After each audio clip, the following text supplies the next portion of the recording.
Why, hello there, Wargamers! Welcome to today's Horus Heresy Battle Report. Luka here from MiniWarGaming.com, joined by Dave, and we will be doing 3,000 points of Salamanders against Nightlords.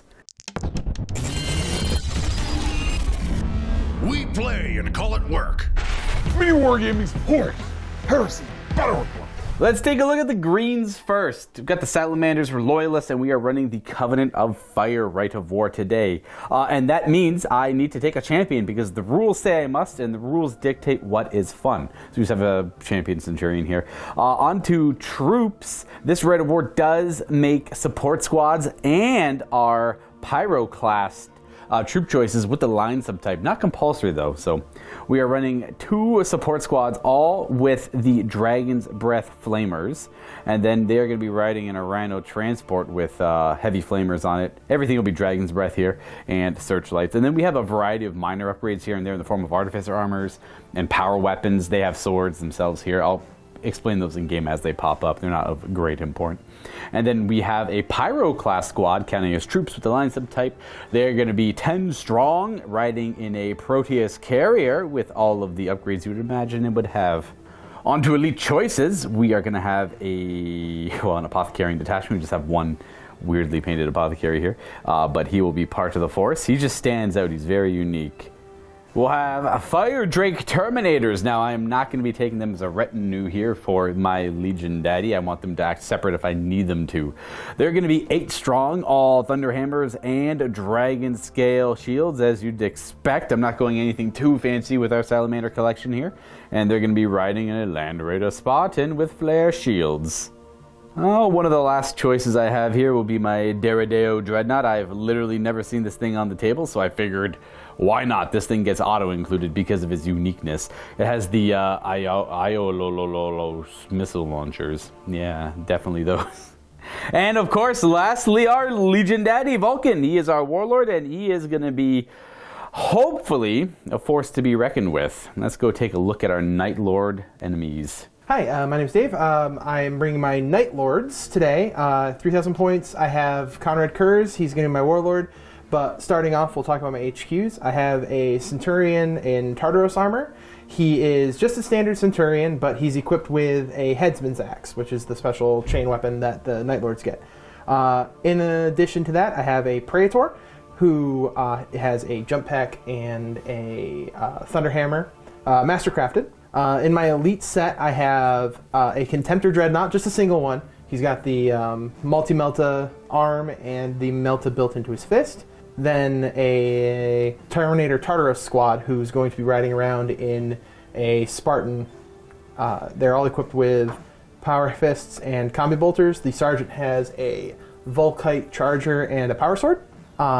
Then I have, because I'm running the Terror Assault Rite of War, my Night Raptors and Terror Squad, who would normally be in my elite slot, they're actually moving over to troops. They're not line, so that's something. I have my Night Raptors, which is a 10-man squad. They are all equipped with chain swords, or Nostromo chain blades, and pistols. Then the sergeant has a set of artificer armor. The Terror Squad is equipped all with rotor cannons, and the sergeant has a Nostromo chain blade, or chain glaive, and artificer armor.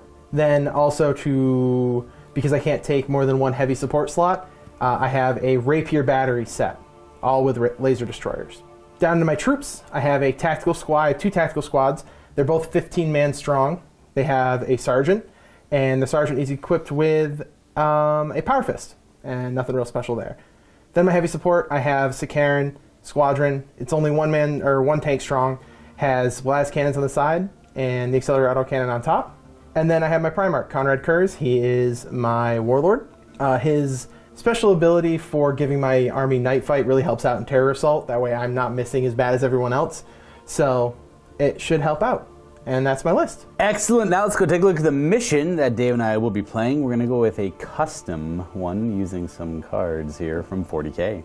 Today's mission will be using the Warhammer 40K Open World card supplement. So this does breathe a little bit of extra life into your Heresy missions if you find the generic ones in the book are getting stale as GW releases its missions in the future. Today's mission will be an objective drop for the objective. So as you see here, there's one in the middle, yet it is not quite on the battlefield. It is hurtling down through the atmosphere. It is a vital objective of great value, whatever you want it to be, really. And the way it works is at the start of every battle round, we're going to scatter the objective 2d6 inches in a random direction, always following the arrow, even on a direct hit. And then scoring will start in the third battle round. If you control the objective at the start of your turn, you will gain a victory point. Furthermore, if you control the objective at the end of the game, you'll score 2 victory points. The game will last 5 to 6 turns on a random roll on a 4-up. Otherwise, it ends on turn 5. And then we are going to have our standard secondaries for the Heresy: Attrition, Slay the Warlord, 2 points for a Primarch there, and then the Price of Failure, which I don't believe either one of us will be utilizing. Our deployment style is a spearhead assault, so it's an elongated Dawn of War with shorter ends. And then we have a twist. You can play with or without the twist, that's up to you guys. I like to add them in just to change up the game a little bit. You get to choose a champion, so any HQ choice of your liking will increase its strength and toughness by 1, its attacks and wounds by 2. So you can't pick a Primarch, but you can pick an HQ. So I have a champion. Literally a Legion champion. I'll be picking that guy. And then I'm going to assume on Dave's end, we're going to see a pretty beefy Praetor. That's going to be the end of mission stuff. We're going to take a look at the table and deploy our forces. Let's take a look at the table before we muddy it up with our hideous models here. We got a battle mat here from Gale Force 9. This is your standard 6-foot by 4-foot battle mat. This one's double-sided. It has a nice, serene, kind of like autumn-esque battlefield on the other side for your fantasy-style games. This one's more urban warfare, as you can see here. And then a lot of Games Workshop kits in the form of ruins, busted-up vehicles of totally appropriate era, and just other Sector Mechanicus kind of like things as well. And then we have Micro Art Studios for some of the storage containers, and Hammer Forge for some of the larger ones in the back there. Now, and Urbamat make those graders. Just to, if you guys are curious, like, oh, where'd you get that from? I'm kind of listing it off. You can check it all out in the description down below. And I want to remind our Silver Vault members that you have access to discount codes for many of these companies I just mentioned, including many more. Well over 50 at this point. In fact, battle mats, hobby supplies, terrain, models. Go check it out if you're a Silver Vault member. If you're not, you can still check it out, but you can't benefit from it. So that's over on the Vault section of the website. Or you can go to the description and link below. And you can click a link there. Or go to miniwargaming.com/silverdiscount. And that'll redirect you to where you need to be.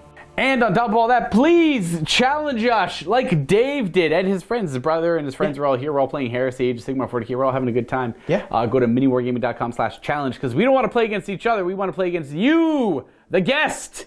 The community. The community, please, because it gives us variety too. Like, I get to play your Nightlords, not Josh's Nightlords. Yeah, it's it'll a be little different. Exactly We'll that, see. right? We'll see. So go to miniwargaming.com/challenge. We're looking for some Age of Sigmar. We're actually looking for everything. 40K will take the longest, though. That'll be the furthest out. But if you want to play Age of Sigmar like tomorrow, please go to the website. Or Lord of the Rings. I actually do all the other games, too, so check out that stuff as well. Anyways, we are going to roll off. We're going to pick our sides, and we're going to deploy our armies. And we'll be back in a second. And here we are deployed. So my man Dave won the roll-off and deployed, because he doesn't know where I'm going, so he deployed everything on the line like that. And that's where Kurz is, he's inside of that. Over here we have our rapier batteries, so I'm like, I don't want to deploy anywhere near those. We have Spartan, and then we have some tacticals, Contemptor tacticals, and a Sakaran. So I seen those rapier batteries, and I'm like, I'm not going to go anywhere near them, so I deployed everything over here instead. And then you have some things in reserve we'll talk about in a minute. I have my tactical support squad in this Rhino. We have our Deredeo. We have our Pyroclast tacticals, Vulcan, the Legion Daddy, as well as some Fire Drakes in there. And then our champion joined these Fire support team, or the support team in that Rhino there. Everything else I have is I have everything on the table. Your Praetor and the Night Raptors are in Deep Strike, though. They are deep striking, and I'm infiltrating the Terror Squad.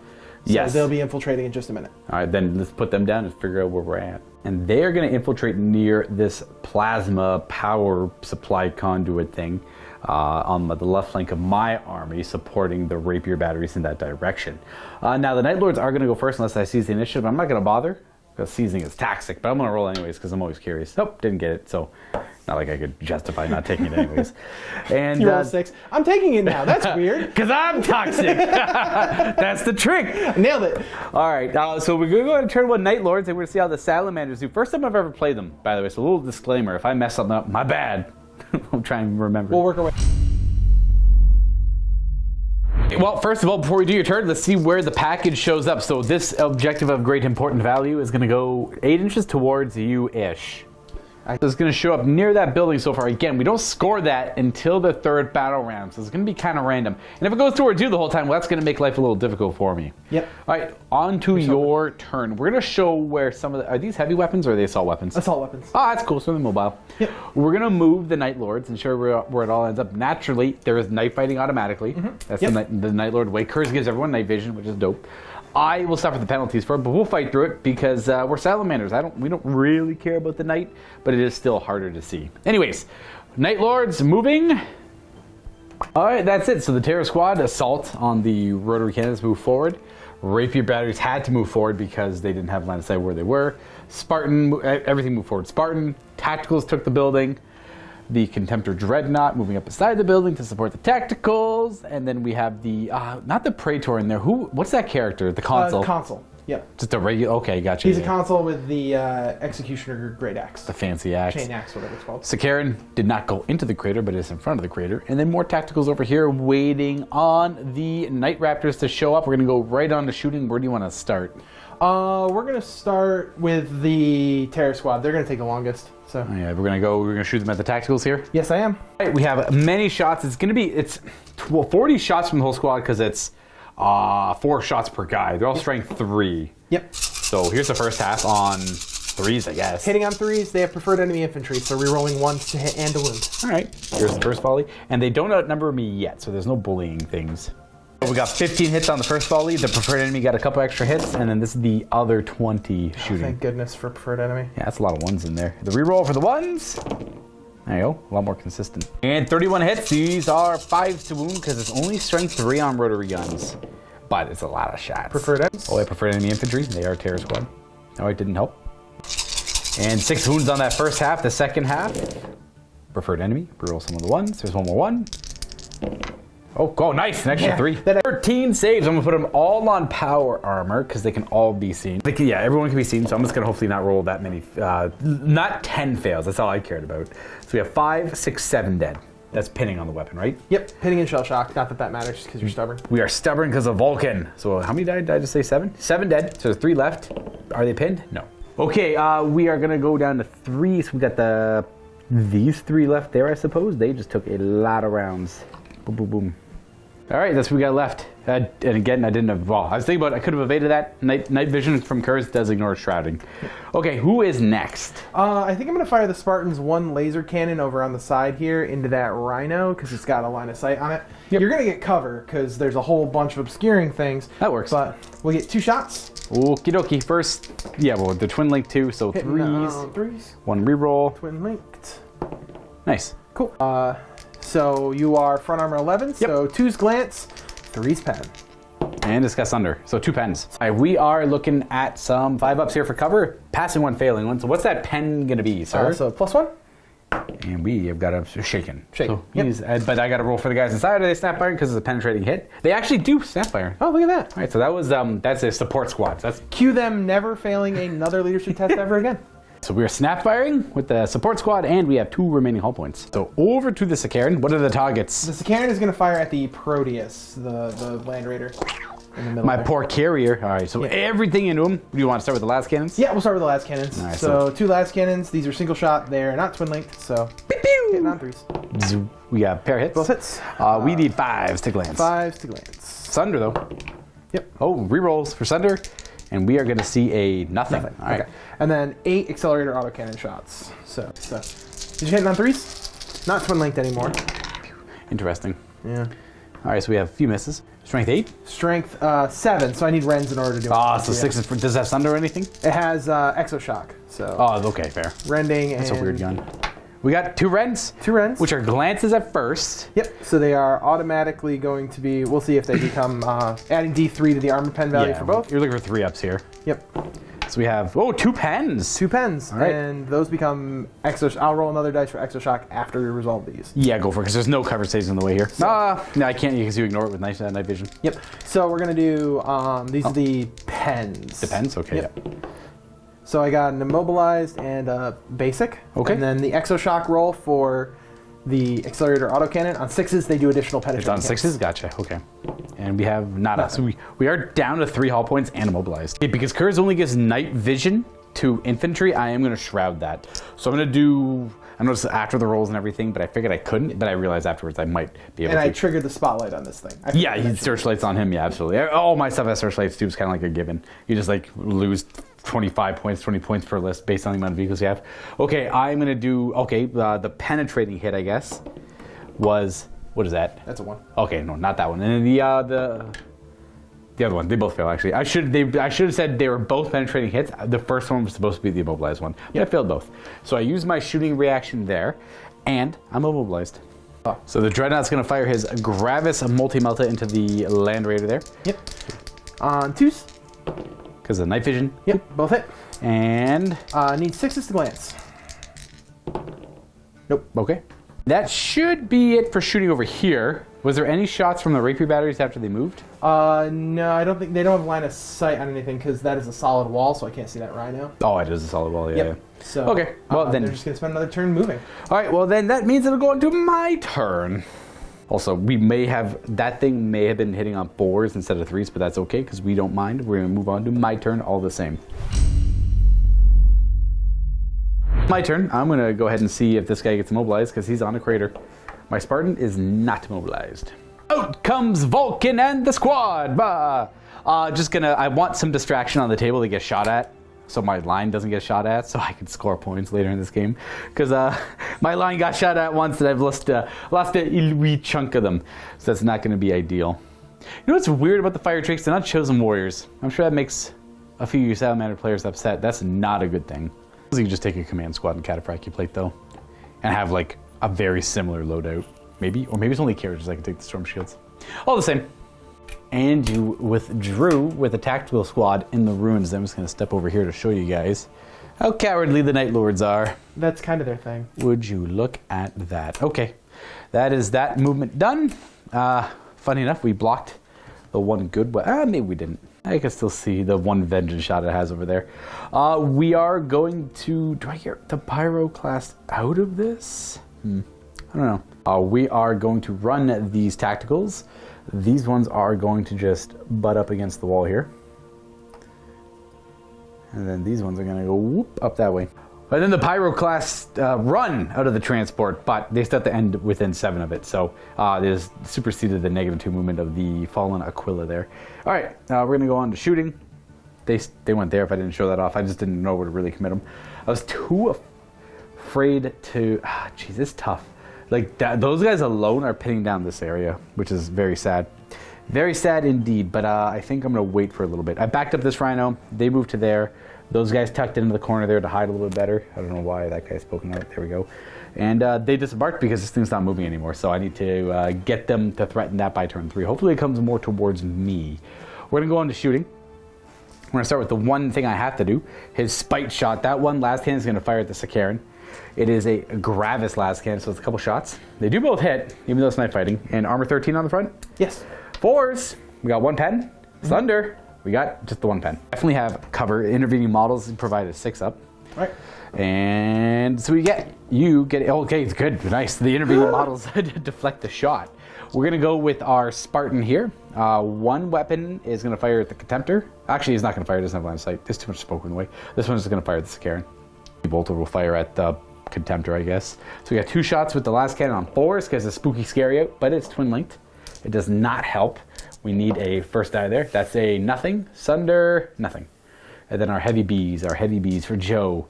This one's all for you, buddy. Twin linked into the Contemptor. Sorry, Joe. Sorry, Joe. I really scuffed that one up. 6s to wound, nothing. Okay, well, we've done a lot less damage to the Sakaran than I thought we were going to do. Let's try the Deredeo, firing armor 13 on the front. The missiles can't hurt it. It doesn't have power in the machine spirit. So we're going to put everything into, let's do the weird auto cannons into it. They are strength 7, rending 5 up, Sunder, twin linked. I can see him because I illuminated him with my several searchlight vehicles here. And he also illuminated himself too, that's true. Okay, these hit on 4s, twin linked, or 3s, sorry, because it's Deredeo. They all hit. Well, it's a Dreadnought. They all hit on 2s typically. And then these are 6s glance. but 5s are rending. Okay, and it's got Sunder. So we're gonna take, so that's these are all rends actually. So these are all strength 13 automatically. So we have pen. Yep. I just won't declare an evasion there. Yeah. But you do have 6 up cover saves first, because I got all my models in the way. Yep. This is where it's be 4 6s and I'll just be sad. Right. And now we have 4 shrouds. 4 shrouds, yep. And they're all pens, so it doesn't really matter. Okay, you take 2. Yep. So 2 penetrating hits. It's going to be weapon destroyed and shaken.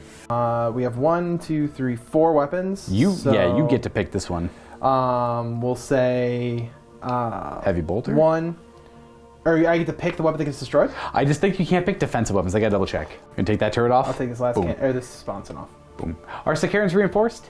They are not. Hey, they are not. They're just vehicles. All right, 2 remaining hull points, and he'll be snap firing next turn. Okay, well, I'll take that. That's some effect. And that is it for charging or shooting. We are. Ooh, I guess you know what? Vulcan's gonna shoot the Contemptor. Why not? He's got a weird pistol. Would you like to return fire? Wait, how many shooting phase reactions do you have? I only have 1. I have 2 movement phase ones. I got 2 move phase ones. All right, cool. All right, well, I'm going to shoot the Furnace. He's going to unholster his pistol. He was like, yo, you dumb Nightlord Dreadnought, take this. I hit, but it's got a rule called Burst. It actually does 4 hits. Our Strength 7 AP2. 1 wound. Deflector. 1 5 up. Invulnerable save. You take 1 damage. You have 5 remaining wounds. All right. That's it. I'm going to declare a charge into that Contemptor. Okay. I think you said the Nightlord one you have to declare before I roll? Before you roll. I'm just wondering if I want to let that happen or not. Because then you could redirect it into the tactical squad. But I already shot the Dreadnought. Does that matter? I can't declare a target against something I've shot already. It gives you the option to redirect it built into the reaction. Interesting. We are going to use the better part of Valor. How does this work? The Dreadnought's just going to run away. He goes that many inches away? 5! He runs 5. So that will put him, I believe, at 12 from Vulcan. Bye-bye. Yeah, because this is about a 7-inch charge. Yep. It's a 12-inch charge now. Yep. Interesting. Oh, it's because you're still within 12, I have to declare the charge. So I need boxcars. How about a 7? Ooh, that means I do surge, though. So I'll take the surge. Huzzah! There we are. Okay, that's my turn. I believe we're going to go into battle round 2. Let's go. I'll take the honors of rolling it this time. That way, if it scatters further away from my army, I can only get mad at myself. It's going to go, ooh, even close. Again, always following the arrow, so it's going to go 6. The usual 40k card is like we roll off and we pick where it goes, but the scattering is a little more fun, I think. More random. So it's deeper in the ruins now, underneath the tacticals. This is getting harder and harder by the moment. But it doesn't start scoring till the 3rd round. So we're on to Nightlord's turn 2. All right, so these, what are they called? Terror Squad? They're moving forward. They're pushing the note here towards my forces. So they're going to come up to this position here. Their weapons are assaults, so they hold the trigger down as they move forward. And we're going to opt to not go over the fallen walls. They're just up and around it. And they're going to be shooting more guns this direction. And then the rapier batteries are next. Kind of leisurely saunter. Whoop and over. Just pick it up, get it on the treads, and move it on over. Well, Kurz's unit disembarks from the Spartan. I didn't expect this. I could react to it. Only have 1 movement phase reaction.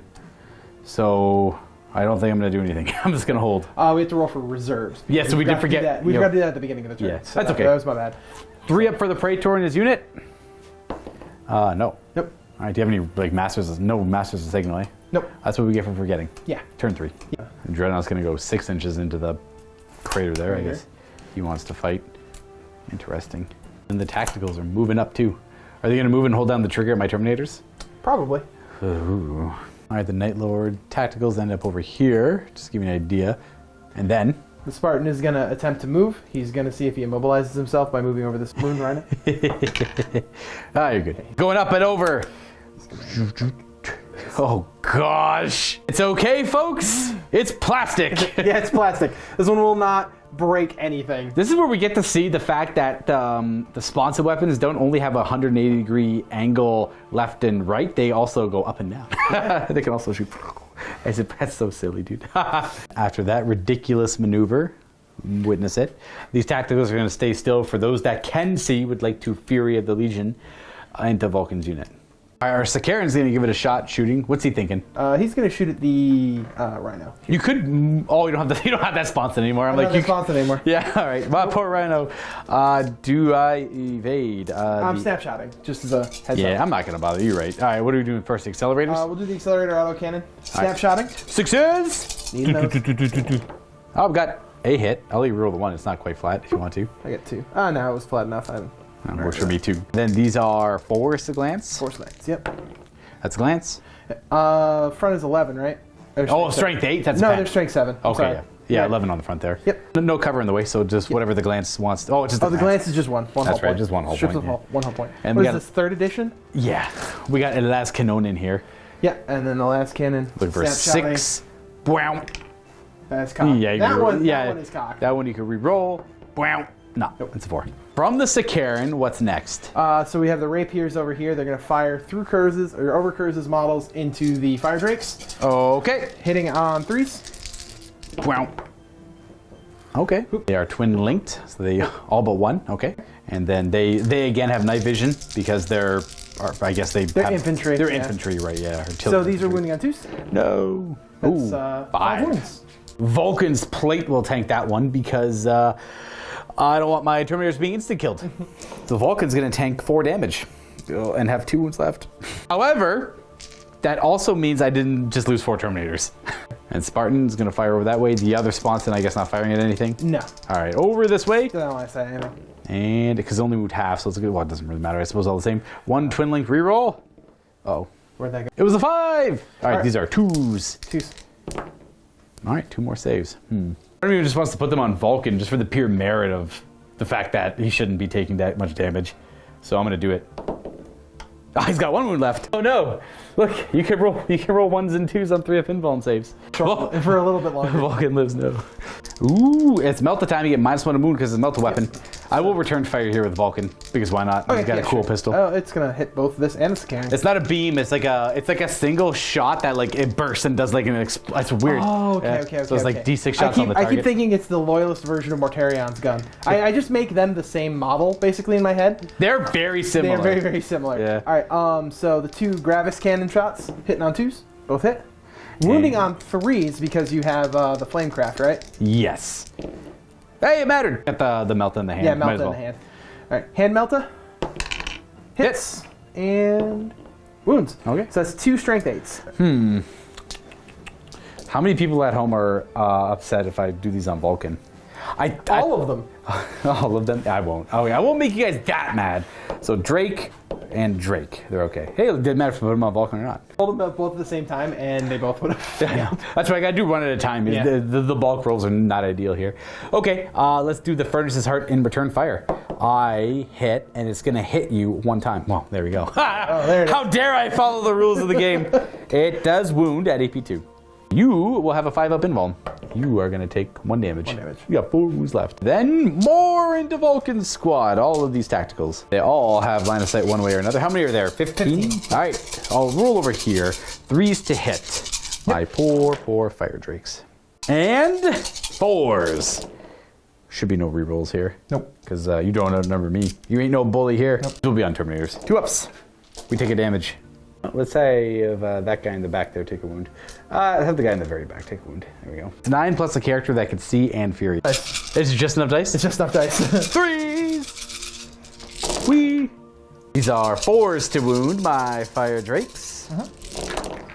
Not bad. 12 wounding hits. 2s! Oh gosh, these ones. These saves are pretty brutal. Alright, 5 fails. We'll kill 3 of the turns, so that guy has to die. And then they can only really see these guys, so I'll pull them as well. Okay, Kurtz's squad can fire now. You definitely outnumber me. You get to bully me. Yeah. All right, you get to outnumber me here. So these are all the combi bolters. Combi bolters, yep. 3s to hit. Twin linked. And these are going to be the rerolls. 4s to wound. 3s. 3s because you outnumber me. That's right. Nightlords. It mattered for a couple. Mattered for. Oh well. If every single one of those did wound. These are all 2 ups. You're gonna gun down another 5 wounds. It's, at this point, it's a joke, dude. It's like comical how bad these rolls are. We're living a meme. Let's go and lose another 2.5. Right, that's fair. Let's just 1. That's the sergeant. That's the sergeant. I'll lose him 2, and I'll put a wound on him. Well, Vulcan and the Fire Drakes. I didn't expect this. Like, can we please kill Vulcan with the Batarangs? I'm gonna try. I would love to see it. But we're gonna go with the Volkite or the Volkite Charger from the Sergeant first. Oh, okay. So these are hitting on 3s. He does hit twice. Yep, and the +1, -1 negate each other, so it's wounding on 3s. Oh, that's right. Yeah, because I'm a salamander. So that's 1. 2 up. Oh my God, we That would made have it. been really funny. Kurt's gonna throw his Batarangs. Hit now on 2s. Boop. They all hit. No hit. I'm gonna throw them onto. I should throw them on a Vulcan, shouldn't I? Well, let's see. What's the strength of it? It is. They're strength 4, but they rend on 4+. So you're just looking for 4s then. You really want 4s. Boom, boom, boom, boom. Is there any like shred or anything to it? All right. One goes through. That's going on That's Vulcan. going on Vulcan. Oh, dang it. Man, that was a ridiculous shooting phase. Okay, I expected to take a couple wounds on Vulcan from all, if you fired at him, like a couple wounds on Vulcan, maybe get him down halfway, I'll lose a Fire Drake or 2. Not Vulcan at 1 wound left and my Fire Drake's crippled, man. Damn. Yep. Calm down, dude. Sorry. It's okay, it's not my Legion, so I feel no attachment to them. You're not like, every time a guy dies, you're just like, no, It's that okay. guy. Now, if this was Rust and Vargir, I'd be a little tilted. Well, we're on to charging. Yep. So Because first, the terror squad has nothing to shoot at. Yeah. That can hurt, yeah. yeah, they're just kind of chilling back there, keeping you pinned in. They're doing a great job, though. Yeah, they're scaring you. Ooh, they're doing their job. Ooh, All right, so spooky out here. So yeah, I'm gonna lead off with the Dreadnought charging in. Well, He's gonna need a 7 because he's getting -2 because he's charging through terrain. I would love to... Well, I guess I get to see the roll first. Yep. Yeah, I'm not going to use my special reaction.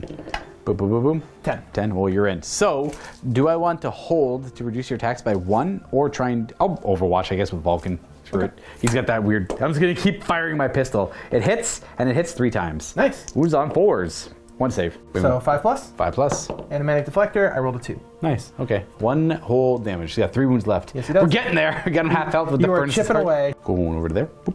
Hello. Oh, you still do have to go closest to the closest. I am a cheater. That's okay. Well, it doesn't change too much. No. He's gonna hang out there, and then I assume Oh yeah, Kurz and his squad are gonna come in.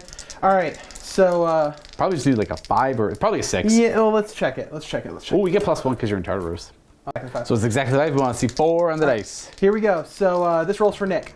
This one's for Nick. Hey, 8. An 8. Well, I get to go 9 though. And here they come. And when I said they get +1 of their charge roll, negate that. They're only movement 7. That's only for movement 8 Nothing plus. special. Dreadnought would have had it, but he didn't need it. Yeah. Okay. Good. Is that it for charges? Yeah, that's all. That's all. Everybody else fired weapons they can't charge with. Okay. So we're good there. Well, I don't love any of this. Well, if we don't have some nasty issues here. Okay, well, so Kurz charges into Vulcan, which means Vulcan has to attack Kurz's unit, unless you want to issue a challenge. Which I am not going to do. Yeah, because if Dave issued a challenge, I would have accepted with the Fire Drake guy who would have swapped with Vulcan, and then Vulcan would have bent that Contemptor over. So we're not going to do that. Raking them right over the coals. We are going to go ahead and not issue a challenge ourselves. We're going to let the dice decide where this goes. Kurz does swing first, though, because he's initiative higher than 5. And I guess now is the time when I want to do it, since you don't have Eternal, since you aren't doubling me out or anything like that. Kurz is going to activate a Death Long Force Scene. Take his Feel No Pain. He's going to use his Glimpse of Death psychic power. Gotcha. Okay. So he needs a 7. Yep, but he can put the wounds on his unit. He can put the ones on his unit. This is the best time for me to use it, because now's the time for me to neuter my own Terminator squad. To put us on an equal level. So I need a 7 or lower. 8. I do not. So I failed it. I think you still get the power, but you take D3 wounds. Yeah, it fails if I fail the psychic test. So Oh, you don't I take get it? D3 Okay. mortal wounds, And or D3 wounds, and do I get You get no invulns. saves of any kind? Invulns. Okay. No armor saves. So 3 5-up armor saves. Invulns. Invulns. I meant. Sorry. That's all good. You 5 lose a up saves. Terminator. I lose 1 Termi. All right, fair. But you don't get it if you fail. You just suffer perils. Yep. It's a damn good power for Kurz, though. It's a very good power to slap onto a Primarch for a 4+ Feel No Pain and +1 attack. Fudge, yes, it is. Yes. All right. So let's go ahead and do Kurz a swinging first. He is going to be hitting my unit on 3s because of average weapon skills. Vulcan will do the same. Mercy and Forgiveness are hitting on 3s here. Yep. I believe they're not mastercrafted. They are not mastercrafted. They Only may as well one be- miss, though. They may as well be made out of. 2s to wound. 4s are Murder Strike Yes. with Shred. So I have Shred on these. So these. It's up to you. Might as well keep the 4s. I'd re-roll those for sure. I'm gonna re-roll them. Why Yeah. not? It's just a bunch of insta-death. May as well throw it their way. Murderous strike. Nice. So they all wound. Everything's instant death. Yep. So you, sir, dictate where these go. Only one it can't be allocated to is that guy there because he's not close enough to be allocated to. But you can allocate to the Sergeant, the one Fire Drake in the middle, and Vulcan himself. Because So these are all 3-up invulns because of Vulcan and the Storm Shields, and Dave is going to opt to put these on Vulcan one at a time because there's a Primarch doing it. So Vulcan, yeah, till he's dead. He's only got 1 wound, so dead. And then the Terminators are going to be, so that's the first one dead, then the Sergeant has to go until he's dead, and then the other guy's too far away, so these are lost. But you still kill Vulcan, the Terminator. Yep. Whoa, wow. And I couldn't issue a challenge there, guys, because if I did, you would have just accepted with the Tartarus Sergeant. it would have been the same game over again, but substituting my Sergeant in for what your Sergeant would have done. My Sergeant was the guy too far away, so these guys are all dead. Look at that. Boom. I guess if I was smart, I would have kept... Nah, Vulcan would have died later on, too. I could have issued with Vulcan, and then he could have just killed the one guy and then stayed alive, but then Kurz has hit and run if he wants to, or he just stays in the combat and kills Vulcan, unfortunately. And I was kind of hoping to roll some 3-ups, I guess, at some point in this game. Committing the Dreadnought because I wanted to overcommit and not undercommit, because that is like it's my fair. MO. My MO is to undercommit everything. This is good. Let me tell you, this took a turn for the extreme worst. In fact, it's not looking great. Okay, well, the Dreadnought goes next in initiative, and he's going to attack my... luckily, that's my Fire Drake Master, so hopefully you can take 4 attacks. What's your weapon skill? 5. 5. Okay, so hitting on 4s. Yes, sir. Okay, half hit. That's not bad. 2's to wound. 2's to wound. And these are brutal 3. Strength 9, brutal 3. Oh, nice. 1. You've done it in the past. I can't... If I fail one of these, I die. I have to Well, take you only, all you only 3. have to take 1. No, it's brutal 3. I have to take 3 saves. Oh, you take 3 saves. That's right. Yeah. It separates it out. Yeah, brutal Sorry. is busted. Okay, there you got it. Instant death. He's dead. Okay, well, that's, I guess that's just how you deal with Fire Drakes of Vulcan. You just shoot them and charge them and they die. You dedicate your entire army for 1 turn, for half a turn, killing it. It wasn't even your whole army. You have like a good chunk of reserve too. I have it's like only 600 something points. It's fine. It's only In fact, I think, realistically, all that shot at him was 2 las cannons, the rapier batteries. attacks. This. Oh, the tacticals. Yes, that's right. I lost 6 to tactical marine shooting or 4 to tactical marine shooting. That's Always right. shoot your bolters. If I can honestly give you any advice, if anyone's like, bolters are small arms fire, they aren't going to do anything, shoot your bolters. Shoot your bolters. They really do fair. work. The only squad that didn't shoot at them was the Terror Squad. So it was my entire army shooting at them. Well, the Sakaran didn't fire at him either. Well, the Sakaran wanted vengeance. And it's derpy anyway. He doesn't know what it's doing. He's trying his best. Damn. Okay, well, that is a damn... Not only did I just lose Vulcan and the Fire Drakes, the objective is slipping further and further away from my grasp. Yeah, unfortunately, you couldn't play a turtle like immediately off the bat. I just want to be aggressive because I'm Nightlords and I want to punch things. So it kind of played into my hands a little bit, unfortunately. Well, that's how she goes. Let me tell you, every time in the past that I've played Salamanders, and I don't think any of this has changed from first edition, what just happened there. But I would do this in the past with Salamanders. If Vulcan doesn't really need to do too much and I want him in the middle, I just disembark him right away. He stands in the middle and he acts as like... It's even better now because of reactions. You can move, withdraw, and advance, and you can always kind of keep up with something. And then he eats the fire, loses a couple Fire Drakes here and there, lose Vulcan here and there. Not too bad, but I have never ever seen so much damage on the defensive rolls there. When you failed 4 3+s, that was I'm like, okay, rough. Okay, that's really rough. And well, I mean, you rolled really well to hit. Yeah. That was good. And then they're twin linked. You should. They're wounding on 2s. That's fine. I think I can't remember how many saves it was. I think it was like 7. And I failed 4 of them. I'm like, oh, I should have failed like 2. Yeah. Right? Yeah. Statistically speaking. But that shows that statistics mean nothing. That's the dice, baby. Well, unfortunately, that potentially scuffs the game. I don't think I have much more fight in me. I could try. I'll do my turn to see where we're at. That pirate class squad is going to delete something. I'm going to try to make them work. The problem is, I move forward to get in range of the melta guns, and you move away. That's all you have to do. Yeah. To stop them from doing something. And then Kurz jumps on them. Something else charges first to eat the Overwatch, and then Kurz mops them up, kills them. And then at that point, Kurz is free to go and kill all the other line units, and then you're going to win the game. That's what's going to happen here. But I'll see what I can do on my turn. Okay, well, let's see what we can do here. We're going to move this guy up and disembark. So, moves up to there, and then the support squad inside disembark, and I assume you don't want to move. Yeah, they're gonna sit there. They're gonna take some flamer hits, but I think they'll be okay. We are then going to move this transport. It's going to move forward and also disembark. And disembarking, and that is where they end up with the reaction they would draw. Next, we're going to go with the Pyro class. They're in difficult terrain, unfortunately.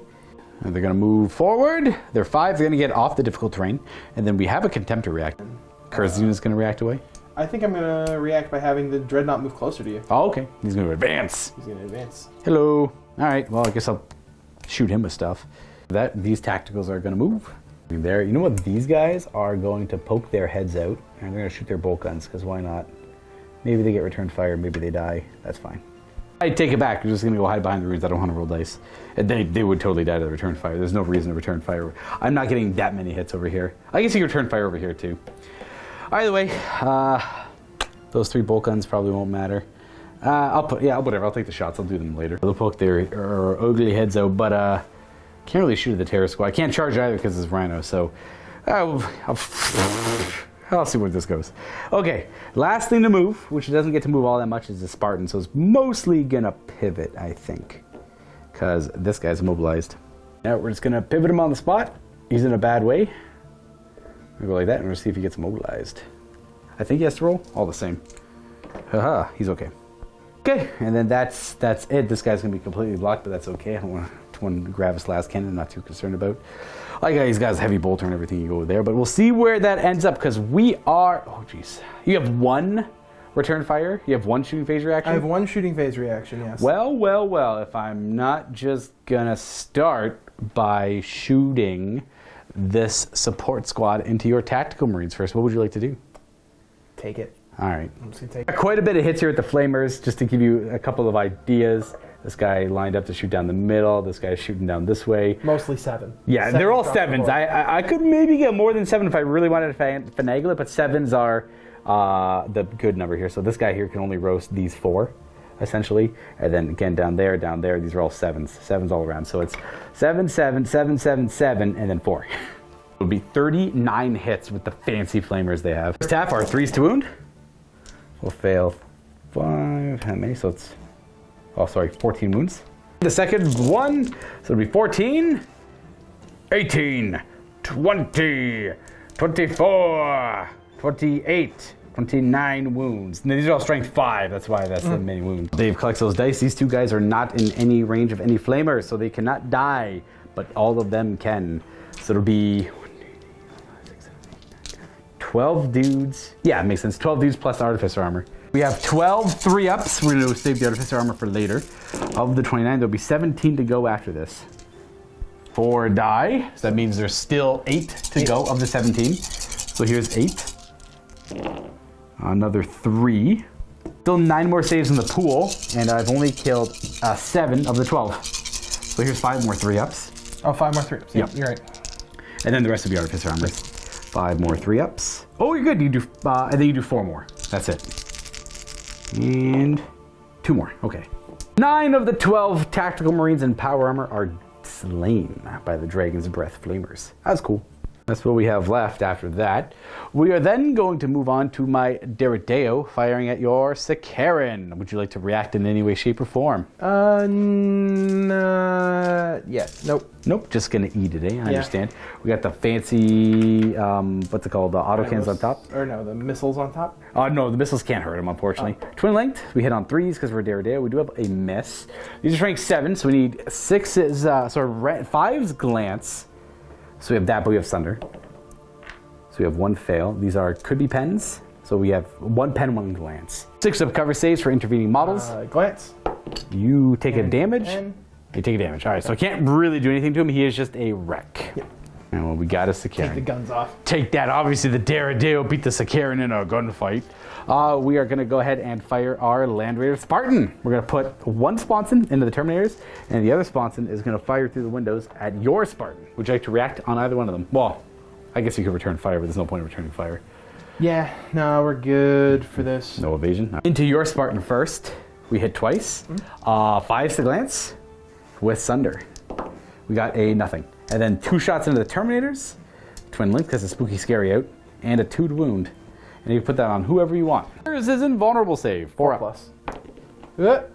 You made it, you jerk. Not many of them are in range to fire at Curses units. We're going to fire all of the Pyroclast focus shots into the Contemptors we can. Would you like to return fire? I'm going to return fire on that one. Returning fire, okay.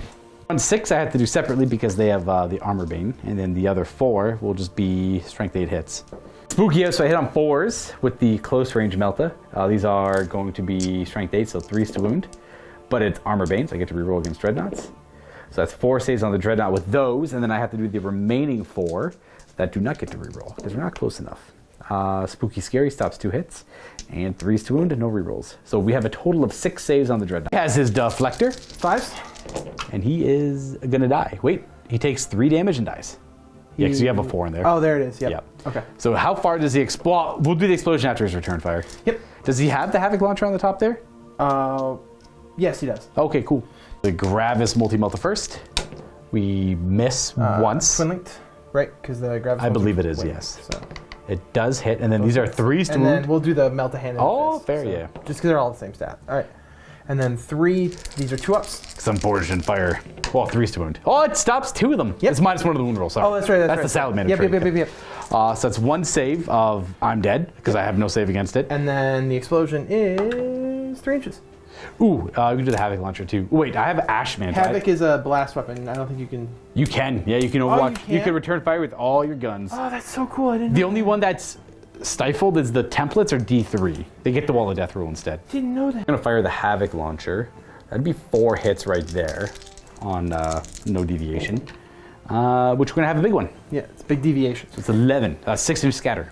That way. So... Land somewhere around here. Yep.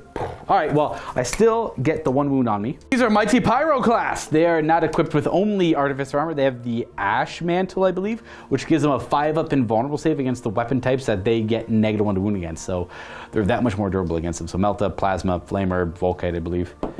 It mattered too. Nice, they invuln it. Right. So he just died. Oh, he gets the explosion, which is 3 inches. Yep, 3 inches. Which should... So it's going to hit basically the front line of guys. Yeah, I'll say it looks like the front 4 guys get hit. They're wounded on 2s. 2s to wound, because I love... One of my favorite things with this new edition is the explosions. Oh, I also glanced the... I'm also going to hit the Rhino. Oh, heck yeah, you will. So strength 8 on the side. You need a 3 to glance it. Whoop. And so that's 3 wounds onto the Pyroclasts and... A glancing hit. For the Rhino. He's wrecked. You just wrecked the Rhino on the explosion. I love it. See, another great... The explosions are awesome. 2s. 2-up saves. The Artificer armor does protect. Yep. The Rhino is not doing so lot, though. Get that Contemptor off my table. Oh, yeah, sorry. Boom. He explodes. We have ourselves a wrecked Rhino. Now, the only other thing to fire will be... I guess this Rhino could still technically fire, but... You have no more shooting phase reactions, right? I do not. All right, well, let's go with our Flamers into these guys. Oops, sorry. Now, firing their Flamer.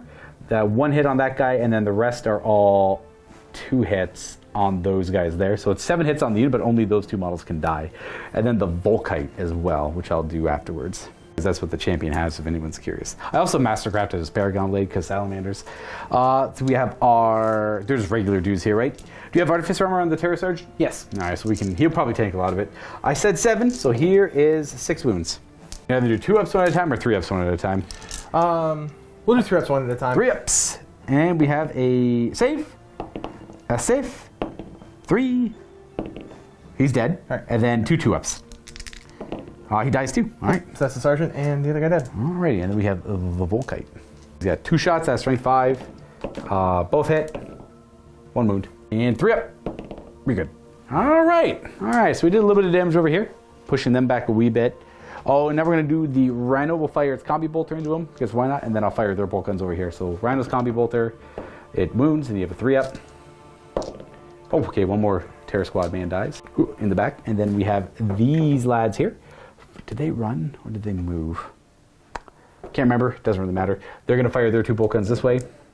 It's too scary to hit. Yep. And then we're done our turn. Nothing can charge because what they shot at is dead, and the other units got out of Rhinos. Now, you do owe me a morale check on this tactical squad. The Terror Squad's going to owe you 1 too because they took 3 guys rather than... Oh, I got the 3rd guy? Yeah, Nice. Yeah, 3rd guy. All right, cool. So, over here, They are going to... they're fine since the Sergeant's still alive. Yeah, because he is right there. There Red he is. Yep. plum. Yep. Now, go ahead and roll the Terror Squad here, too. Yep, See what they Terror get. They're out of here. All right. They're going to... It's the classic Terror Squad, dude. I inches. don't think I've ever seen a Terror Squad stick around, taking, like, the smallest amount of casualties. All right, they're running away. Okay, that helps. So they're running back there. Scoring-wise, nothing happening yet. However, that objective is going to move. Go ahead and roll up. We're on to the third round, and it's going to... before we do anything else, is it still night fight? Oh, yes. On a 4+, it's still night fight. It's still spooky scary. It's still scary. Nice. All right. And that thing is going to go 8 inches that way. Yeah. Going to go from there to there, underneath there, and that means you'll score the point. Yep. Excellent. Woo. Because you score at the start of your turn. This is where you'll get your victory point as well as a reserve roll as you're zoning on a location. Still not yet. Okay. They've decided they want to just hang out and see how the battle goes. Morale check on the terror squad to rally them. See if they can move their leadership so they can move their initiative and snapfire this turn. The consul from the tactical squad is going to leave it and join Kurz' squad. You are within 12, so... Do I want to react to that? I will... I'm not going to react because the only thing that matters is the objective technically. And if I move further away from it, I'm just sealing my fate even further. So, bring on the inevitable pain, you know? Second thought, that character is just going to stay with that unit there. Kurz is going to leave the unit, and then the unit's going to move forward. So Kurz is going to move there. Are you reacting to that? I won't react to that, and the other unit's going to move. I'll react to that, but it won't matter much because they still move 6. I'm only moving back 4 inches. There we go. And then that's where we're going to end up. We're going to keep that guy. He's not going to withdraw at all. He opted just to stay still. That way, it's like trying to protect the apothecary as much as I can. Unless Curse shoots, then I can't protect the apothecary. But the thought here is if Curse doesn't shoot and Curse charges in, then Curse can only allocate his wounds to these models here, and not the apothecary is too far away. However, Curse can just throw a batarang at him. So, but that means I get to return fire. So something has to fire at them, and that's the thing there. That's the thought process. Okay, well, that is the move there. We have more things to move. Spartan is going to pivot just to get the Rhino in full line of sight with both guns. He's okay? He's okay. And then over here, do these guys want to move at all? No, they're going to chill, and I think both my attack squads are going to light this squad up. Yeah, it's fair. Legion of the Fury. Good old Legion of the Fury. Fury Legion. So we're going to bring it right to shooting. Yep. Where would you shoot them first? Yeah, we're going to shoot them first. Alrighty. I'm going to opt for the Rapiers to fire into the Rhino because Kurz on his own is going to take out the unit, so we might as well put the shots over here a little more efficient. Yep. They should I all forgot they don't have an invuln over there. Yeah, they got nothing. Yeah. All right. So Rapiers into the Rhino, hitting on 3s. Boo, but it's spooky scary. And well, I have night vision. I know. That's the closest thing I have to a defense in this game is having, because I don't get Artificer, I don't have special Artificer armor units or anything like that. True. Or 2 wound models, except for Night Raptors, which are they're not here yet. Incredibly expensive, and they just decide when to show up. So they have Sunder, so I'm gonna. They do. I'm gonna re-roll those. So that's 5 pens. These are going to be intervening models. Oh, I would have surprised he's dead. 4 are going to go with AP1, I believe. AP1, so +2. But for a single 5? No, he's just heavily wrecked. Yeah. All right, well, he's done. That means this guy's free to fire at whoever he wants to. Yeah, I think he's going to fire at... Can you see your Spartan? Yeah, that one gun can, definitely. Yeah, let's do that. Yep. Back and forth. And then all of this can fire over here. Yeah, the 2 las cannons and the heavy bolter will fire into that. That makes sense. So here's the 2 las cannons into the Spartan. Please don't hurt me. Twin linked. I think you do hit on 4. It's night fight, yep. So, okay, I missed on everything. So, these are the last cannons into the support squad, and then I'll fire the heavy bolter in a second. Yeah, I am not going to react here. So, 1 from the las cannon, there's the second one from the las cannon. 2's to kill. Okay, well. One dies. And then the heavy bolter on top. This is for Joe! Twin linked! For Joe! Okay, they all miss. Yep, let's try that again with some twin link shots here. And one more. One hit. Oh, one for the road. And we die. All right. Boop. 2 die. After that, we're going to go to the Terror Squad, firing 28 shots at me, though they are snap firing. These are 6s. I mean 6s. Preferred enemy, so rerolling ones to hit and to win. Well, that gets 7 hits after the preferred enemy reroll, which didn't actually transfer any hits. It didn't do anything. But they tried. They prefer this enemy. 5s to wound. I see 1. 1. Yep. It's good cause spinning, though. That's all you need, baby. Yep. Guess who's dead? My Legion Daddy is. We're good, though. I survived that volley. Now we're going to go to my... Actually, it's only 24. I'm sorry. Let me try and recount this because you're outside of 12. Oh, okay. Well, this squad is going to fire whatever it can into my support squad over here with Fury of the Legion. All right, these are hitting on 3s. Hitting on 3s. Rolling a wound. You do outnumber me, so 3s. Okay. 11 wounding hits. I know. So my sergeant and artificer armor is way over here with this power sword. The other guys are just regular support guys in power armor. 11 3-up saves, but not all of them can die. Only 3 die anyways. Okay. So you were going to die. And you were going to die. And now these guys are 3 shots each because they stood still, and they are in rapid fire range. So 18 bolter rounds. Good luck. All right, 3s. And do I outnumber you with this squad? 6 versus No, your... I'm at 7. Oh, beans. All right. A weird amount of misses. It was. 4s. My terrain! Ruin your terrain. It's okay. It's separate pieces. Is that 5 saves? That is 5. The 3-ups on them. I don't want the sergeant to take any hits, even though he would have died. Okay, so 2 die. Let's say you and you get gunned down there. So you don't want to risk firing Curs or... Yeah, it's too many Terminators. strength 8 shots. It's too many strength 8 AP1 shots. It's gonna... Whatever squad shoots it, you'll react, and that squad will no longer exist. Reasonable. Okay, well, that means I owe you a leadership check over here. These guys got pooped down by bolt rounds. They are leadership probably 8. 6 is good for sure. Oh, Curs is within 12. Curs is definitely within 12. Is it fear 3? He is fear 3. Ooh. They're broken because Curs is within 12 of the sergeant, so that reduces his leadership and everyone else's leadership by 3. Let's get out of here. Our Legion Daddy's gone. 5 inches that way. They're running this direction. These guys are dead.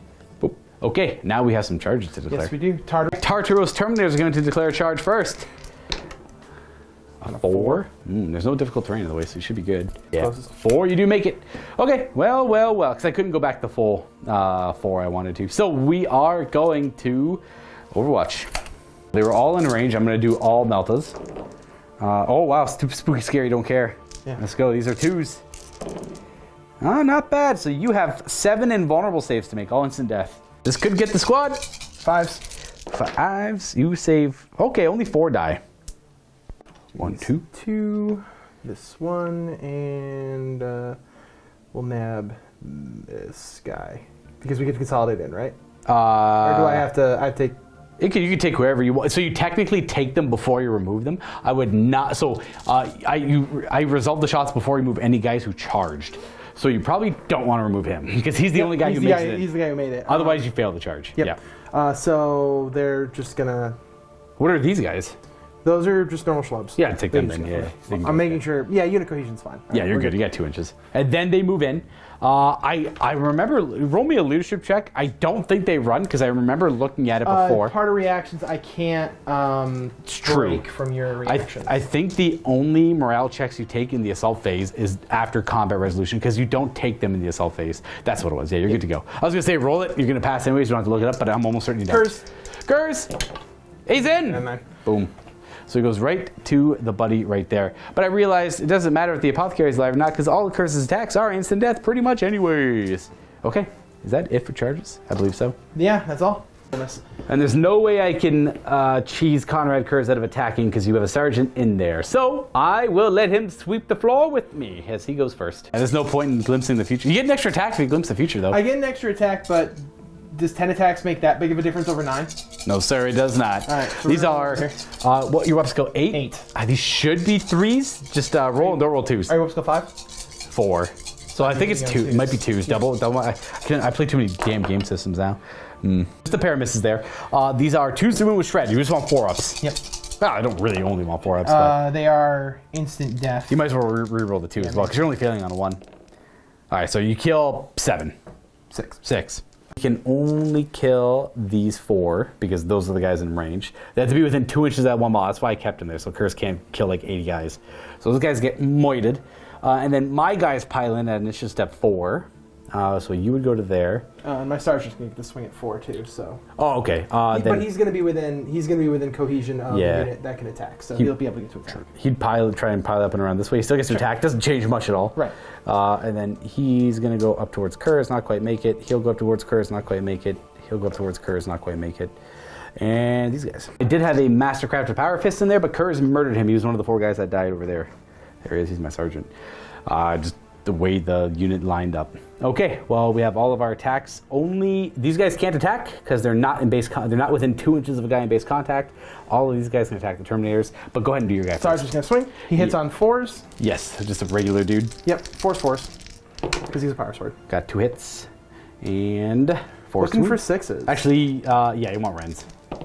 The 5 wounds. 2+. We're good. Okay. So these guys are 2 attacks each. They have close combat weapon and pistol. Basic close combat weapon. Still counts. Still counts. And so I get 3 attacks each, and there's 5 of them able to attack. No, just the 4. A pyroclast on 4s, they hit. You got almost half. And 4s to wound. 2. 2 twos? You're good. Both. And then we got the apothecary who has 2 attacks, but he's got shred. So we have 4s to. Don't even need the shred. No, yeah, 2 more 2-ups. 1 damage. 1 damage. And initiative step 1 for the 2 remaining Tartaros. Ooh, 4 dip, 3 attacks each. Okay, that's a good roll. 2's to crush. Yeah, no save against that. Kills 3. And it's gonna be 1, a 2, and a 3. Again, only killing guys that can be engaged. Oh, I broke my Spartan. And there we go. Fixed. No problem at all. So that's what I have remaining. Well, I lost combat by quite a bit because these guys are all 2 wounds each. So he instant killed a lot of them. So it's 8, 9, 10, 11, 12, 13, 14. Let's just... He has to be Snake Eyes because Kurz also gives you -3 leadership. Oh, heck yeah, he does. Would you like to sweep? I would like to sweep. All right, Kurz is going to roll his initiative plus d6. I'm going to roll a 5. So I think you automatically I got a 12. So all my guys nearby have to do pinning checks, but that's okay. You can see him. Oh, look, we're my Derrido. We can't take pin. I'll concede though instead. I think you got it. Are you sure? My Night Raptors haven't come in yet. You've still got a chance to kill the Night Raptors. It's entirely up to you. I don't want to drag out a game that you don't want to play. What do we have? I have 2 tactical squads, a Spartan that could shoot at them, but he can only really kill the Terminators and all that stuff.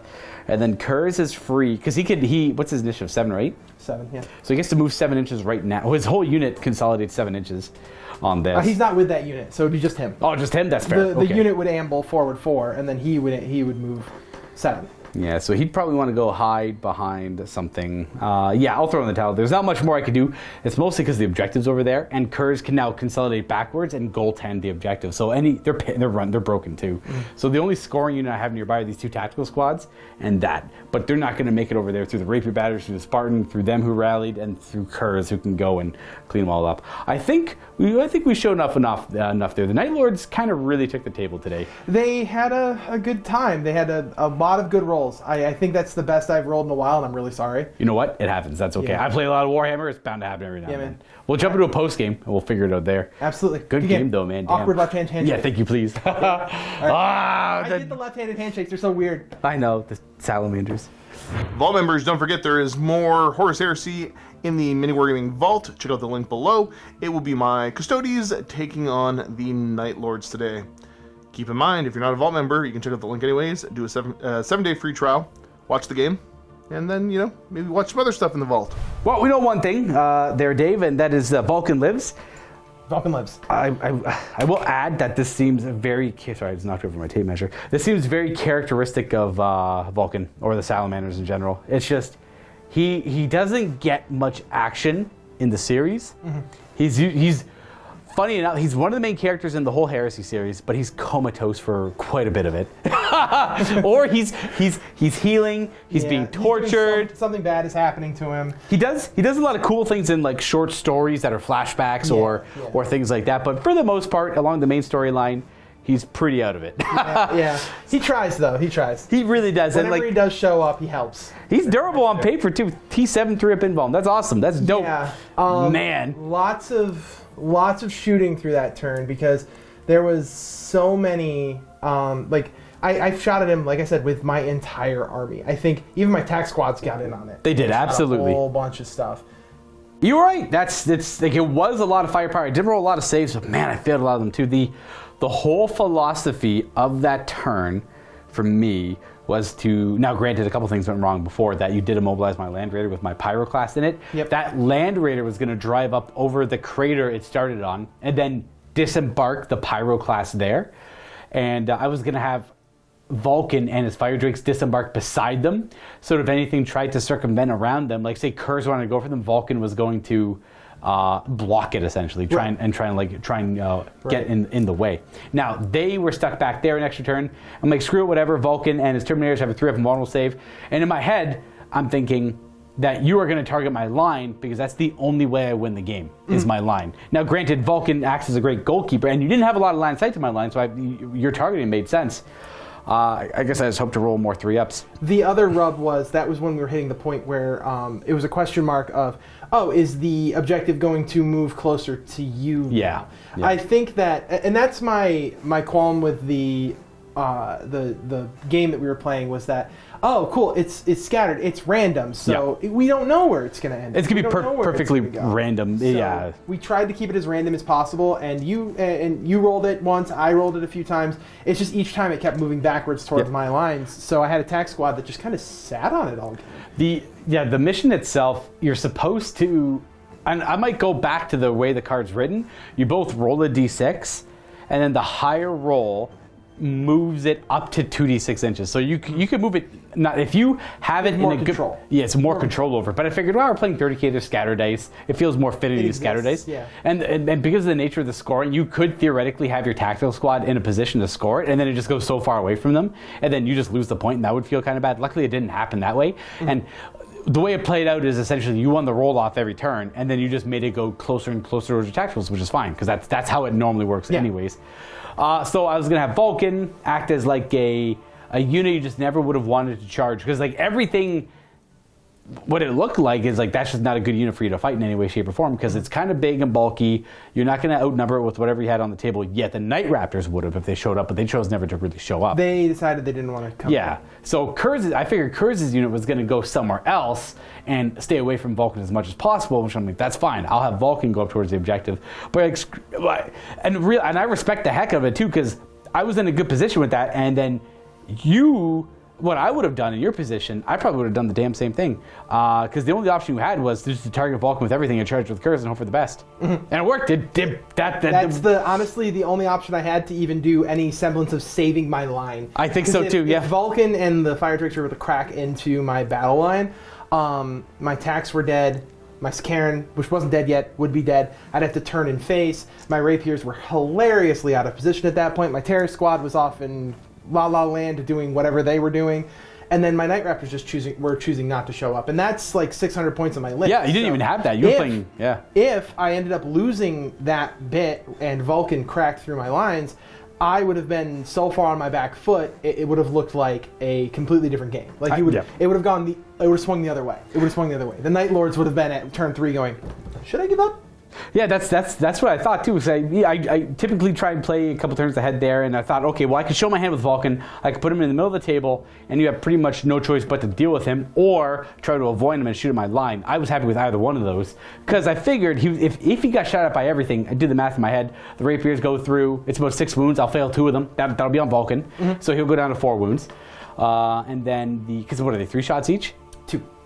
2, yeah. So it's actually even less than that. Yeah. So he takes about 2 wounds, and then all the tactical Marines fire on them because that's Fury Legion's amazing and all that. And then I'm thinking, okay, well, it's going to be about this many wounds. You don't outnumber me, so it's only wounding on 4s. I'll fail probably like 3 or 4 saves. I'll lose a couple Fire Drakes. That's fine. And then what did the other? Oh, and then it was. But I think they killed 4 Fire Drakes or 5 or something even wild. I think you ended up losing 10 wounds, so you lost 5 Fire Drakes in total to just Tactical Marine. And then the Contemptors melted, did some damage and all that stuff. Yeah, exactly. Even with the -1 to wound, he managed to chip some stuff through at the beginning. So it's just my plan. It's kind of like like a game poker. I showed my hand, the big dumb smirk on my face, like a high straight, and you're like, yeah, whatever. Here's a roll flush. It's just like no problem, dude.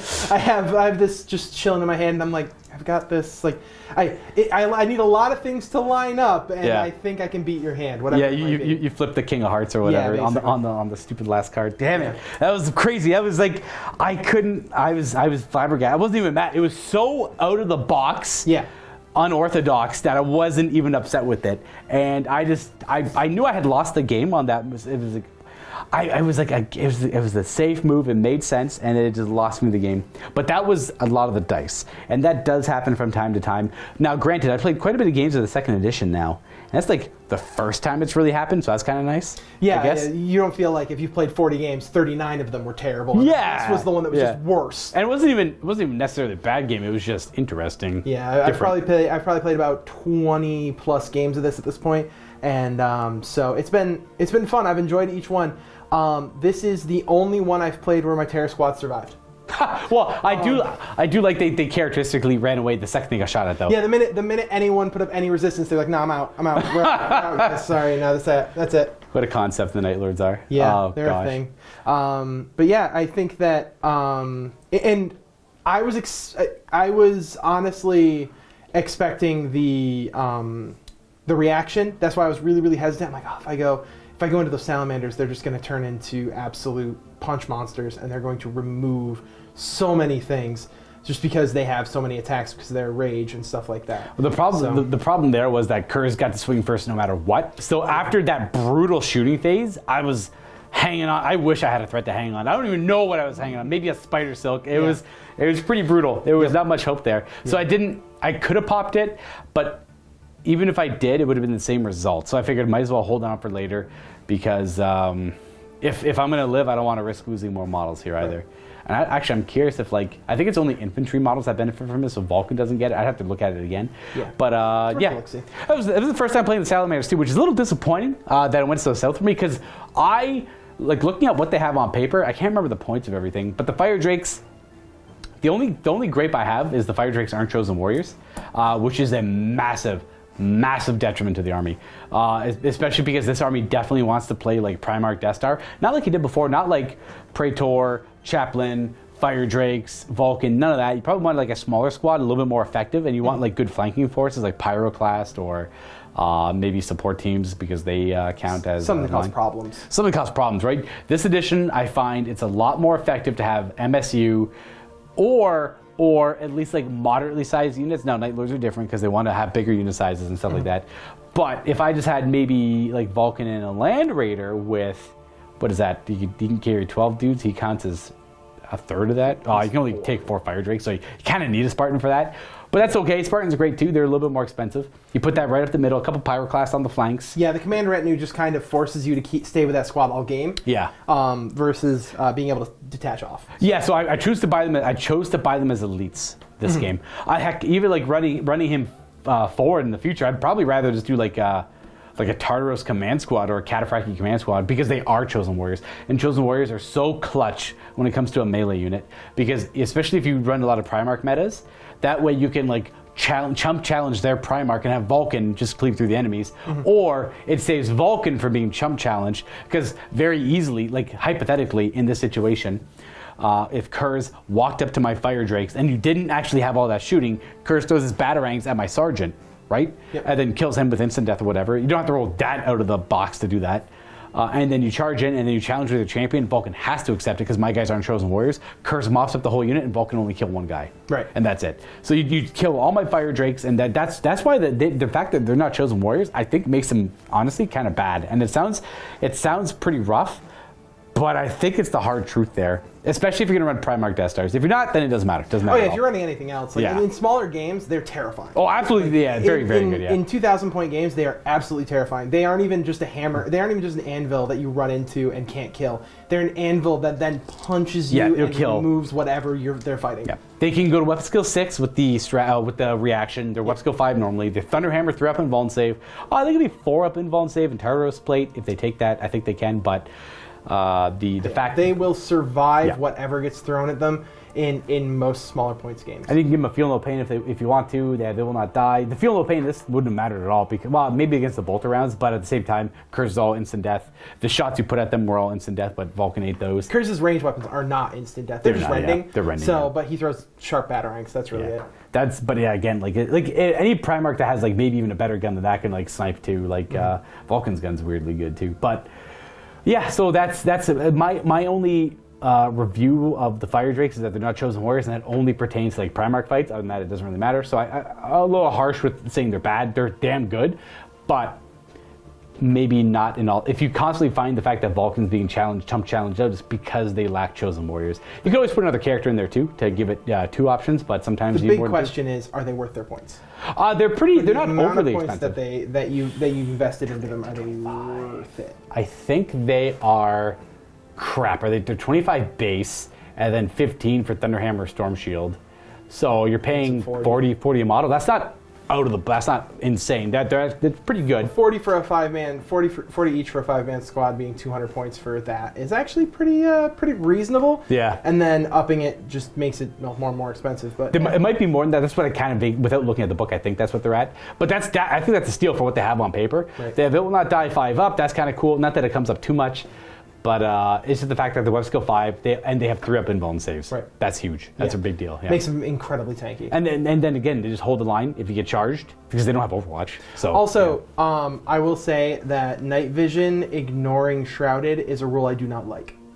Same. I think a lot of people are kind of have gripes with that too. Because I feel bad when I'm like, I brought my Primarch, and people are like, cool, that's half of my shooting phase reactions gone. Yeah. All I can do to you now is return fire. And Yeah. in most circumstances, I'm not going to be shooting at something that's going to be able to return fire effectively because I'm fighting at night. Yeah. It's scary out. Nobody can shoot me.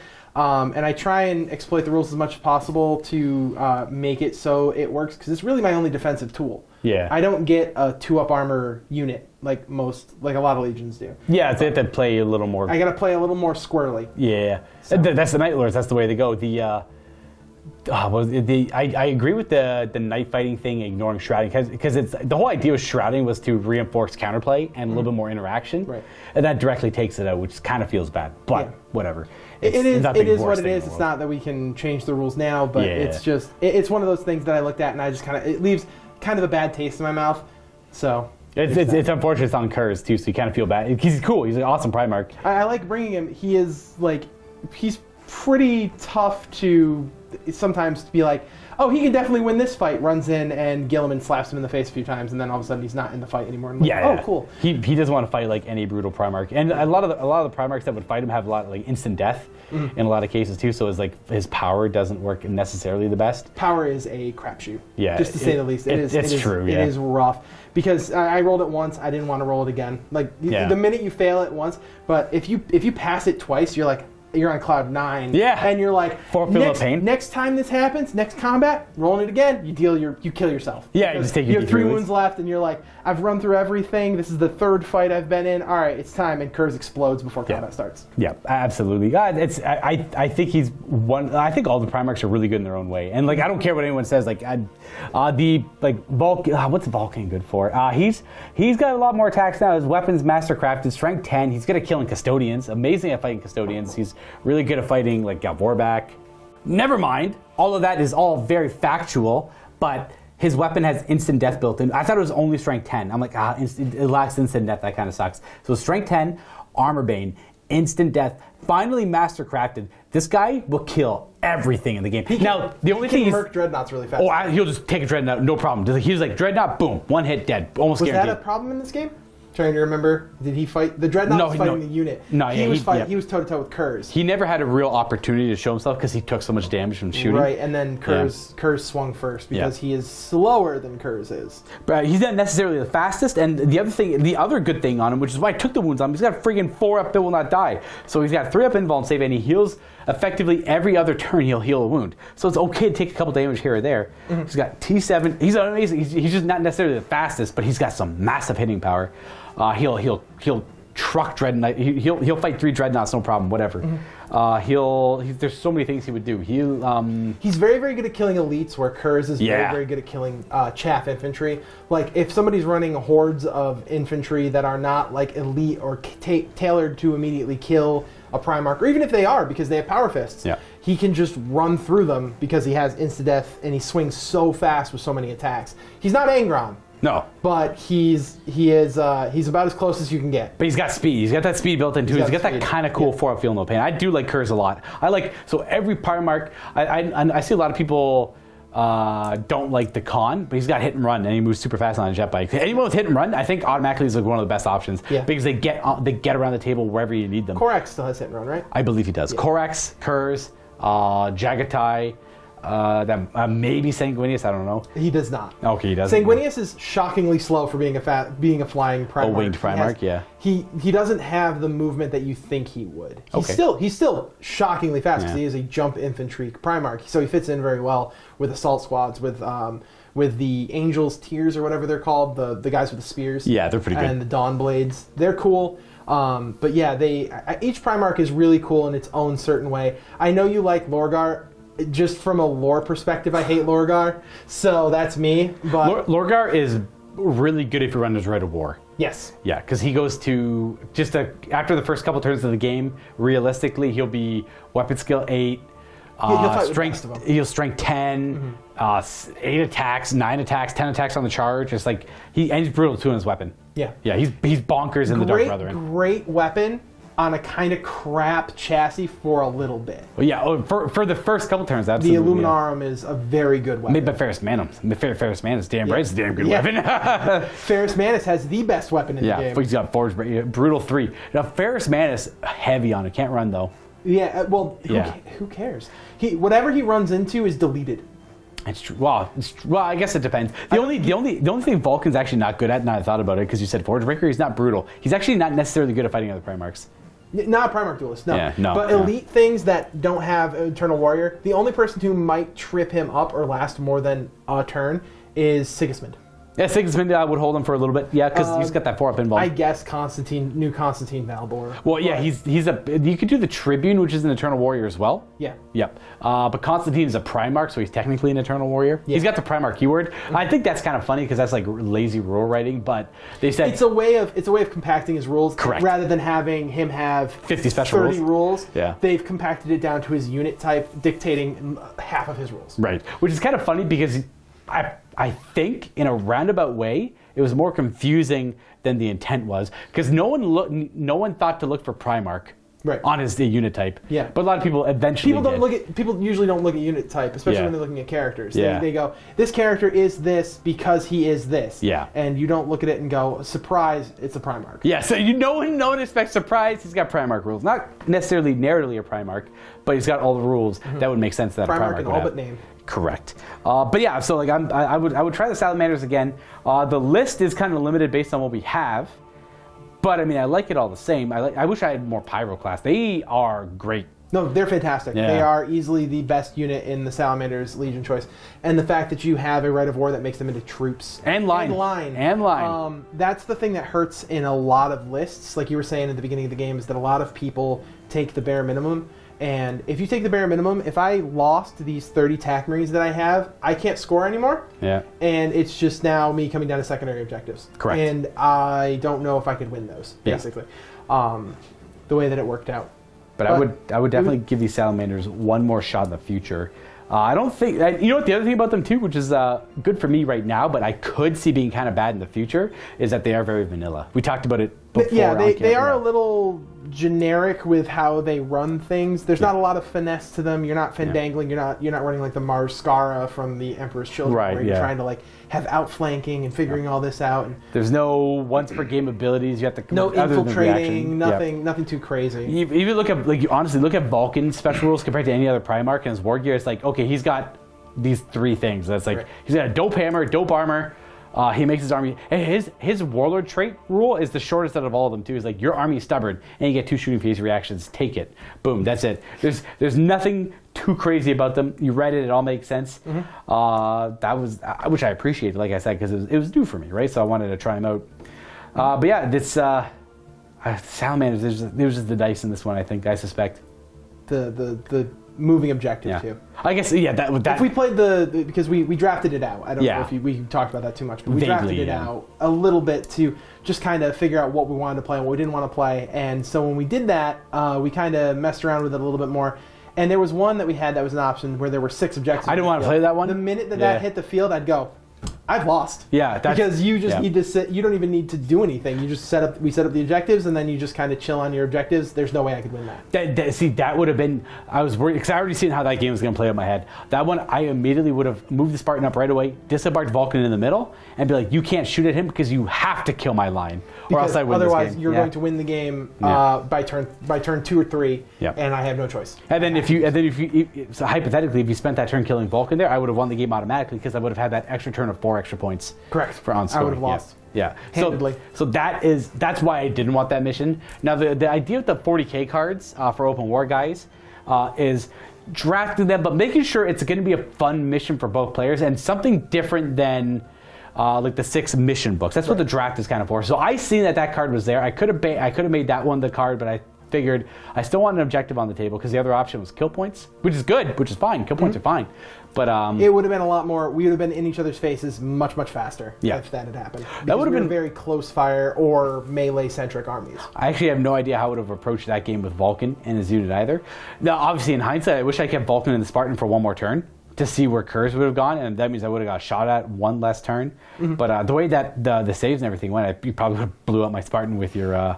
yeah, because the way the artillery there works, they're bulky 4, so you're 12, plus the 3 extra dudes, so you're 15, so you get +1 to wound and armor pen my vehicles with the rapier batteries, which is cool for the Nightlords. And I will apologize now because we looked it up. The rapier batteries, I had 6 crewmen walking around with them. I'm only supposed to have 3. It's all the same. Understand that if somebody is yelling and screaming that I have screwed up that unit, I apologize now. It's something we realized after the fact, after we had gotten I think we were wrapping up turn 2. You guys can use 2 Marines to keep track of it. It's just the guy in the rapier battery is supposed to count as one of the 2.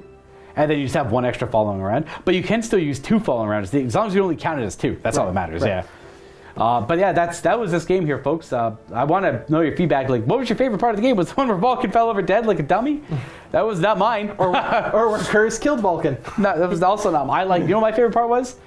The Terror Squad taking 1 shot and running away. Yeah, Terror Squad took one shooting phase and ran. They only lost 3 guys, by the way. And then they're like, you know what, this is too much for us to handle. They were just gone, yeah. I think that, I will say the fight with, or that shooting phase, shooting into Vulcan, at least I went, that's rough. And it felt kind of weird. It was the immobilizing the Spartan, or the Proteus, I think, turn 1 with the Sicarian. Oh, dude, this game went south for me off the rip. You immobilized my land raider. I'm like, okay, well, whatever. I'll just take an extra turn or 2 to get there. That's fine. And then the objective went all 3 turns towards you. Yep. Bad. And then he killed my main Death Star unit that was going to threaten that objective in 1 simple turn of shooting. Yeah. With what looks to be, if I had to guess the amount of points you shot at him, probably less than 800. Maybe even less than that. I could count it up, but it might be more than that, because the Spartan was involved in that, wasn't it? It shot 1 of its sponsons. Yeah, but I count that as being the Spartan being involved, which brings it up to being about 600 just in the Spartan and the Terminators. And then Kurz, which brings it up to about $1,000. I don't know if I'd count 350 points worth of shooting as 2 twin-link class cannons. But that's fair. That's true. That is what shot. But damn you, Vulcan. Okay, well, that's it, guys. I'll catch you next time for some more Heresy. Leave some feedback down below. I want to hear what you guys are thinking. Do you want more Salamanders? Do you want him to give up the army forever? Do you want me to give up Salamanders forever? I'll try it one more time. Yeah. I'll probably do I'll keep it as a list. They're a great Legion. They look so nice too. What'd you think of the Daredeo? Daredeo, I think you'd be better served with a standard Contemptor or literally anything else. Yeah. A Leviathan may have actually. That would have been another source of me going, that needs to die now, or I have a problem. Yeah. Because with the autocannon and 1 Scissor Claw, that is one of the most terrifying units in the game. Actually, I run the Leviathan, my space one, with 2 storm cannons and a Phosphex. Brutal. The amount of shooting it has is brutal. So powerful. It mows things over, things down. I think that would help in this Legion too. So. Oh yeah, well same layout. We have 1 with the Claw. The Claw's good, but it's I hate that they're heavy, so I like to run them as shooting platforms a little bit more. Yeah, the only reason why you bring them in to absolutely solidify the fact that you need to kill something or to bind something up forever. Yep, that's true too. You bind something up that's not good at fighting in combat, and the Dreadnought's not breaking. The unit can't run away from you. And you're not killing enough to really warrant them, or to force them to run away. And if they do run away, you just let them run because you're heavy. You can't chase them down. But you keep chasing them, or you keep shooting them, and then you just kind of keep forcing them back. This goes to show that Dreadnoughts are probably one of the best things in this edition right now. But it's okay because everyone has access to them. Yeah, so that's kind of they're actually super easy to get. All right, everyone, happy wargaming. Happy wargaming. Until next time.